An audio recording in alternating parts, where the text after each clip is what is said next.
नमस्कार. मी डॉक्टर अमोल रवंदे. बऱ्याच रुग्णांकडून प्रश्न येतात की नेमकं हे RT-PCR काय असतं आणि CT व्हॅल्यू काय असते आणि बऱ्याच जणांचा प्रश्न हाही असतो की जेव्हा RT-PCR केली जाते तेव्हा फाल्स पॉझिटिव्ह येतात पण फाल्स निगेटिव्ह येत नाहीत वगैरे वगैरे असे बरेचसे प्रश्न रुग्णांच्या मनांमध्ये असतात, माझ्या स्टुडंट्सच्या मनामध्ये असतात. आज अगदी थोडक्यामध्ये मी हे एक्सप्लेन करायचा प्रयत्न करतो की नेमकं RT-PCR काय असतं आणि कशाप्रकारे ही सगळी प्रोसिजर केली जाते एक कॉमन पब्लिकसाठी समजेल ह्या भाषेमध्ये. तर RT-PCR समजण्याच्या आधी आपल्याला हे समजून घेणं खूप गरजेचं आहे की नेमकं आपलं शरीर कशापासून तयार झालेलं आहे. आपल्या शरीराची प्रत्येक सेल ही म्हणजे ह्युमन बॉडी किंवा बहुतांश काय सगळ्याच ॲनिमल्सची आणि काही बॅक्टेरियाची सुद्धा आणि काही व्हायरसेसची सुद्धा जे काही स्ट्रक्चर तयार झालेलं असतं ना ते डिसाईड करतं DNA.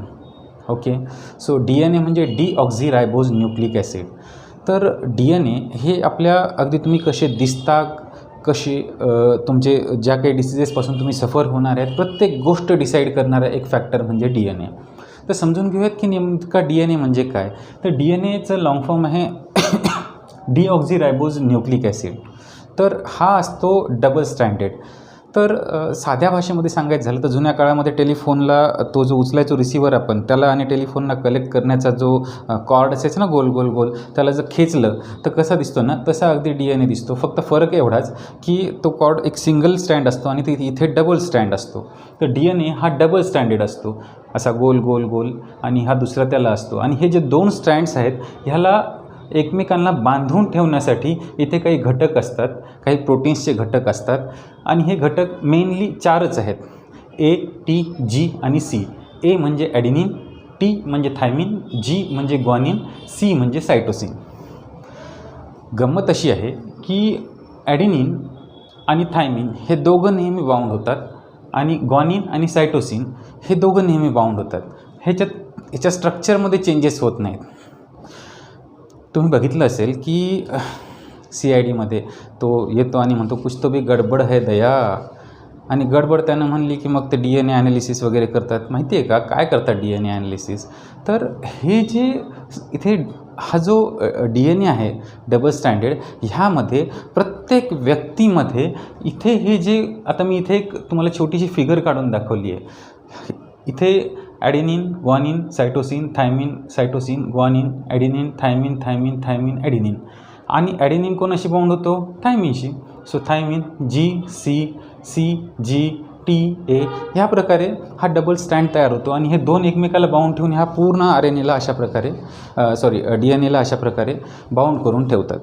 ओके, सो हे जे स्ट्रक्चर आहे ना हे प्रत्येक ऑर्गॅनिझमसाठी मग तो प्राणी असू द्या माणूस असू द्या प्रत्येकासाठी युनिक असतं.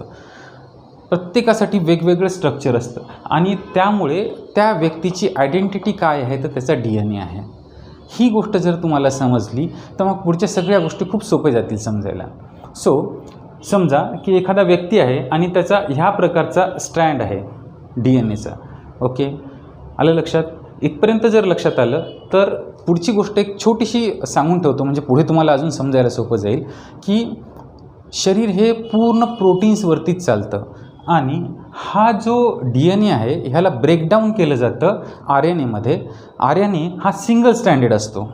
ओके, आणि ह्या सिंगल स्टँडेड RNAमध्ये जेव्हा त्याचं कन्व्हर्जन होतं त्याच्यानंतर त्याचं परत कन्व्हर्जन प्रोटीनमध्ये होतं.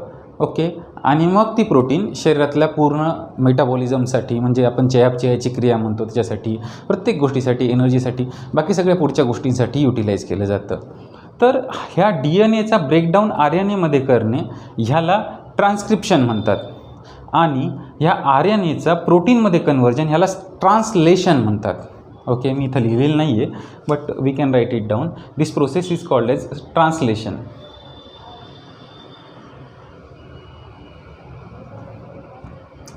इथपर्यंत क्लिअर आहे. हे बघा हा DNA आहे आणि ह्या DNA डबल स्टँडेड आहे. ह्यामध्ये काही कॉम्बिनेशन्स असतात जे घटकं त्याला बांधून ठेवतात. हे चार घटकं आहेत A, T, G आणि C. A नेहमी Tशी बाइंड होणार, G नेहमी Cशी बाइंड होणार आणि त्यानंतर मग एक विशिष्ट स्ट्रक्चर हे फॉर्म करतात. ओके, सो आज आपल्याला समजून घ्यायचे की RT-PCR नेमकं काय आहे. तर पुढे जाण्याच्या आधी मी अगदी साध्या शब्दामध्ये सांगतो की हे थोड्या वेळ हे जी झाली ना आत्ता सांगितलेली गोष्ट, ही फक्त बॅक ऑफ द माइंड ठेवा, कारण ही पुढे आपल्याला लागणार आहे. आता परत येऊयात आपण मूळ मुद्द्याकडे की PCR नेमका काय आहे. तर PCR म्हणजे P stands for polymerise, C for chain आणि R for reaction. Polymerised chain reaction. काय होतं ना की ही जी टेस्ट आहे, ही जी गोष्ट आहे, ही बऱ्याचशा बायोकेमिकल टेस्टमध्ये, DNA टेस्टमध्ये, प्रत्येक गोष्टीमध्ये PCRच वापरला जातो. जेव्हा तुम्ही बघितलं असेल पिक्चरमध्ये, मूव्हीजमध्ये वगैरे की कोणाचा तरी सलायवाचा सॅम्पल घेतात, कोणाचा हेअर घेतात, बरोबर, आणि त्यावरून मग त्याचा DNAचा स्ट्रक्चर काढला जातो आणि मग DNA ॲनालिसिस वगैरे केलं जातं, बरोबर. म्हणजे जेव्हा आपण सॅम्पल घेतो, इव्हन जेव्हा करोनाचं सॅम्पल घेतलं जातं ते नाकातून किंवा घशातून घेतलं जातं. आता नवीन टेक्निक्स येतात ज्यामध्ये लाळेपासून पण तयार केलेलं आहे, म्हणजे लाळेपासून पण घेतलं जातात सॅम्पल्स. पण मूळ मुद्दा इथे समजून घ्या की जेव्हा आपण सॅम्पल घ्यायला लागलो ना, त्याची क्वांटिटी खूप कमी असते आणि मग आपल्याला कसं कन्क्लुजनपर्यंत पोचता येणार. मग त्यांनी एक टेक्निक काढली आणि त्या टेक्निकचं नाव आहे polymerised chain reaction. Okay. Polymerise chain रिॲक्शनमध्ये काय केलं जातं की ही एक 3 स्टेप प्रोसिजर आहे आणि मी इथे 3 स्टेप पण लिहिलेले आहेत. ह्या तिन्ही हे बघा, आता इथे हा एक स्ट्रँड आहे तुमच्या DNAचा. काय करायला लागेल आपल्याला की जे काही सॅम्पल आलेलं आहे त्याची क्वांटिटी आपल्याला वाढवायची आहे कसंही करून. काय करणार, ह्याला आपल्याला तोडावं लागेल, बरोबर. ह्याला जेव्हा तोडू तेव्हा हा वेगळा होईल आणि हा वेगळा होईल. आता गंमत अशी आहे की ॲडिनोझिन नेहमी थायमिनशीच बाउंड होईल, बरोबर आहे. ग्वानिन हा नेहमी सायटोसिनशीच बाउंड होईल, बरोबर. मग जेव्हा हे वेगळे होतील ना, तेव्हा एकाचे 2 आपल्याला सहजपणे करता येतात. मग करायचं कसं, तर याच्यासाठी लागते हीट.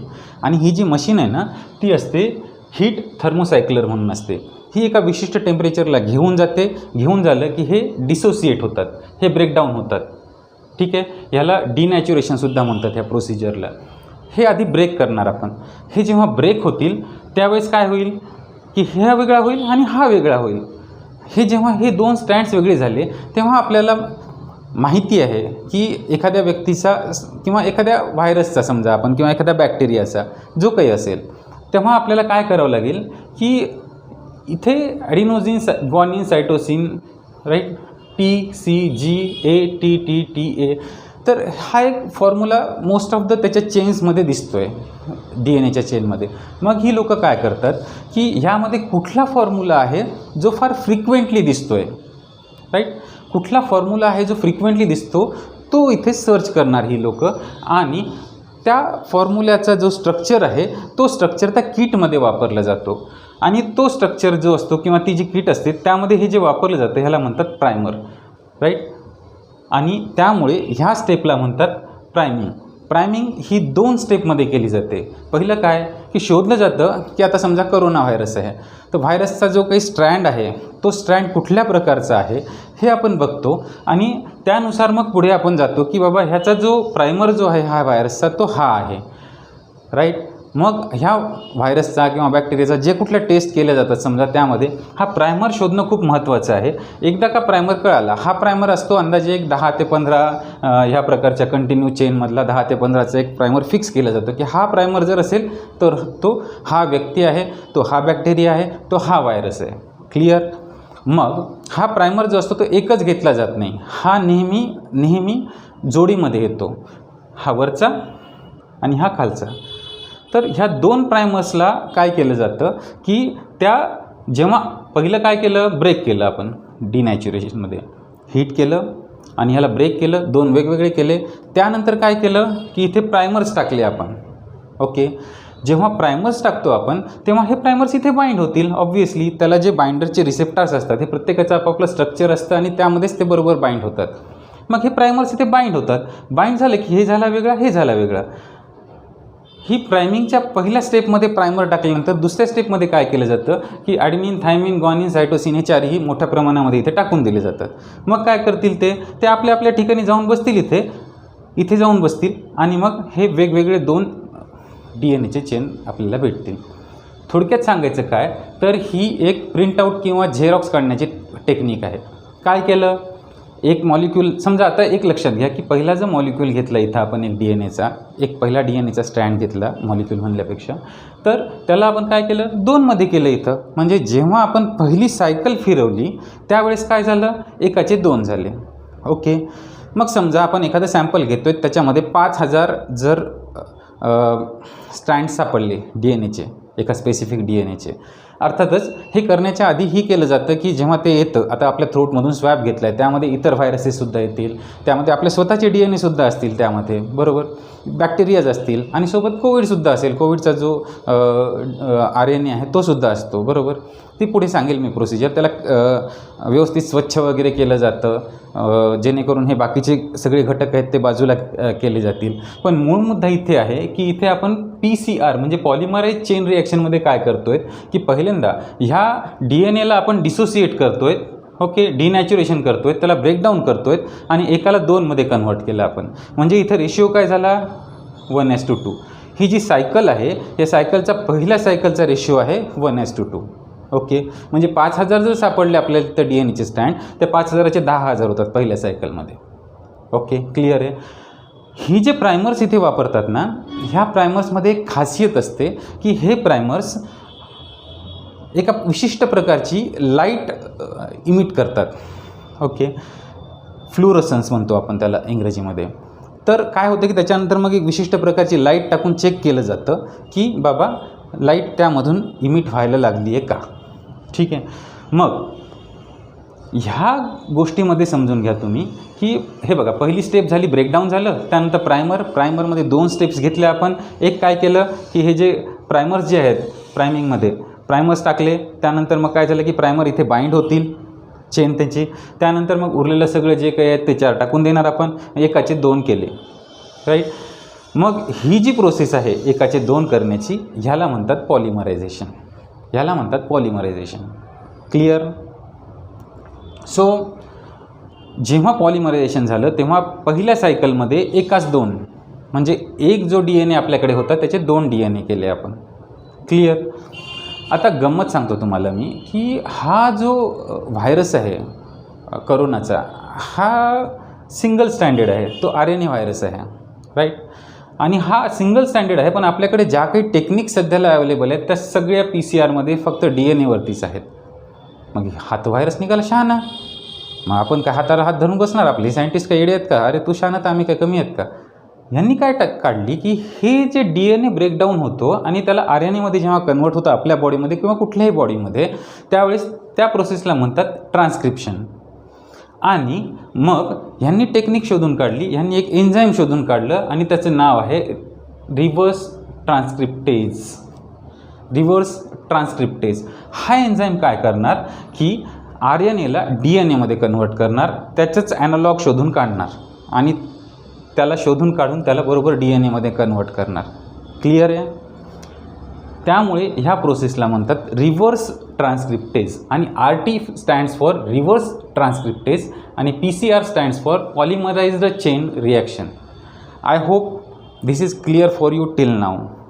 ह्या पुढच्या गोष्टी ज्या आहेत ना त्या खूप महत्त्वाच्या आहेत आता, कारण इथे आपण बघणार आहेत की CT व्हॅल्यू काय आहे, ही खूप महत्त्वाची असते इथे. CT व्हॅल्यू जेव्हा आपण RT-PCR करतो कोविडसाठीची, अँटी SARS-CoV, राईट. SARS-CoV म्हणजे कोविड जो आहे ना त्याला बरीचशी नावंही आहेत. आपल्या इथं करोना म्हणून साध्या लँग्वेजमध्ये म्हटलं जातं, राईट. पण त्याला थोड्याशा मॉडर्न टर्ममध्ये कोविड म्हटलं जातं. पण मेडिकल टर्ममध्ये काय होतं की मागे जेव्हा SARS आला होता, तुम्ही ऐकलं असेल, SARS म्हणजे सिव्हिअर ॲक्यूट रेस्पिरेटरी सिंड्रोम. तर हा जो आहे याला SARS-CoV-2 असं ह्या व्हायरसला नाव दिलेलं आहे. म्हणजे SARS म्हणजे severe acute respiratory syndrome Covid virus 2. Okay. तर ह्याला आपण काय केलं की आधी ट्रान्स्क्रिप्शनच्या ऐवजी इथं काय केलं, ह्या व्हायरसला रिव्हर्स ट्रान्स्क्रिप्शननं आपण आधी DNAमध्ये कन्वर्ट केलं. DNAमध्ये कन्वर्ट करून मग ही PCR मेथड आपण फॉलो केली, ज्यामध्ये काय केलं, ह्याला ब्रेकडाऊन केलं. आधी ब्रेकडाऊन करून काय केलं की इथे प्रायमर्स टाकले. मग प्रायमर काय केले की इथं बाउंड झाले, इथं बाउंड झाला प्रायमर, बाकीचे मॉलिक्युल्स टाकले आपण तिथे, मॉलिक्युल्स म्हणल्यापेक्षा बाकीचे हे टाकले त्याला बाइंडिंग सबस्टन्सेस. आणि मग काय होईल की मग हे पूर्ण 2 DNAचं आपल्याला हे मिळालं. आता एक लक्षात घ्या, फॉल्स निगेटिव्ह असू शकतो पण फाल्स पॉझिटिव्ह असू शकत नाही असं म्हणतात जेव्हा हे केलं जातं, PCR केलं जातं, RT-PCR. का? कारण हे जे प्रायमर्स आपण वापरतो आहेत ना, हे त्या व्हायरससाठी खूप स्पेसिफिक असणारा जिनोम आहे. हे त्या व्हायरससाठी स्पेसिफिक असणारा जो कोड आहे ना, तो कोड इथे वापरतो आणि तो कोड जर बाइंड होतो बरोबर ह्याच्याशी, राईट, तो कोड जर बरोबर बाइंड होतो आहे ह्याच्याशी आणि खूप स्ट्रॉंगली टेस्ट पॉझिटिव्ह दाखवतो आहे किंवा टेस्ट पॉझिटिव्ह जरी दाखवतो आहे, तर ह्याचा सरळ सरळ अर्थ आहे की नक्कीच तो 100% माणूस पॉझिटिव्ह आहे. पण समजा त्या व्हायरसने स्वतःला म्युटेट केलं, स्वतःच्या जिनोममध्ये थोडे बहुत चेंजेस केले, मग काय होईल? ह्या प्रायमरशी बाइंडिंग त्याची अवघड होईल. बरेचसे फाल्स निगेटिव्ह RT-PCRमध्ये पण येतात. काय येतात? कारण त्या व्हायरसने स्वतःमध्ये चेंजेस केले असतात. हे बघा, जगण्याची जी इच्छा आहे किंवा जगण्याचं जे इन्स्टिंक्ट आहे, इन्स्टिंक्ट, मला मराठी शब्द नाही सुचत आता ह्याच्यासाठी एक्झॅक्टली, तर हा प्रत्येक जीवाला निसर्गाने देऊन पाठवलेला आहे आणि मग ते जगण्यासाठी काहीही करतं. मग हा व्हायरस काय करतो जगण्यासाठी? अरे हे आपल्या शरीरात आलं ना, हे माणूस मारायले, हे असं केल्यामुळं तो ऐकत नाही ना आपल्याला, ठीक आहे मी माझ्या स्वतःच चेंजेस करून घेतो आणि तो थोडे बहुत अगदी चेंजेस करतो त्याच्या स्वतःच्या फॉर्म्युल्यामध्ये, जे काही स्ट्रक्चर त्याचं आहे त्याच्यामध्ये. आणि त्यामुळे काय होतं की मग हे प्रायमर त्याच्याशी बाइंड होऊ शकत नाहीत आणि बरेचदा आपल्याला फाल्स निगेटिव्ह येते टेस्ट. त्यामुळेच फाल्स निगेटिव्ह टेस्ट जर असेल तरीही आपण निगेटिव्ह आहे असं नाही समजत, पण जर पॉझिटिव्ह जर असेल तर फाल्स पॉझिटिव्ह असण्याचे चान्सेस अगदीच कमी आहेत, कारण ही खूप स्पेसिफिक टेस्ट आहे. क्लिअर? आता समजून घेऊयात की ही जी CT व्हॅल्यू आहे की ही काय आहे नेमकी CT व्हॅल्यू. तर आपण काय केलं, ह्या जो DNA आहे ह्याला ब्रेक केलं, त्यानंतर मग प्रायमर टाकून प्रायमरिंग करून घेतली, त्यानंतर बाकी टाकून एकाचे 2 केले पॉलिमरायझेशनमध्ये. क्लिअर? ह्या 3 स्टेपमधून गेल्यानंतर एकाचे 2 आपल्याकडे झाले. ही जी झाली ना, ह्याला म्हणतात फर्स्ट सायकल. फर्स्ट सायकलमध्ये 1:2 रेशिओने आपल्याला एका DNAचे 2 DNA मिळाले. सेकंड सायकलमध्ये काय केलं जातं? 2चे 4 होतील. थर्ड सायकलमध्ये काय होईल? 4चे 8 होतील. बरोबर? म्हणजे समजा आता इथे एक त्यांनी थ्रीशोल्ड ठरवलेली असते फ्लुरोसन्सची, की ही जेव्हा प्रायमर्स बाइंड होतात तेव्हा ह्याच्यात स्वतःमध्ये एक इल्युमिनेशन येतं आणि मग ते दिसतात आपल्याला. तर किती सायकल्स झाल्याच्या नंतर हा जो जेवढे काही आपल्याला DNAs इथं भेटलेले आहेत तो फ्लुरोसंट झालेला आहे. ह्यावरून ठरवलं जातं की ती टेस्ट ह्याला पॉझिटिव्ह आलेली आहे. समजा आपण ही 10 वेळेस केली, हीच प्रोसिजर 10 वेळेस फॉलो केली.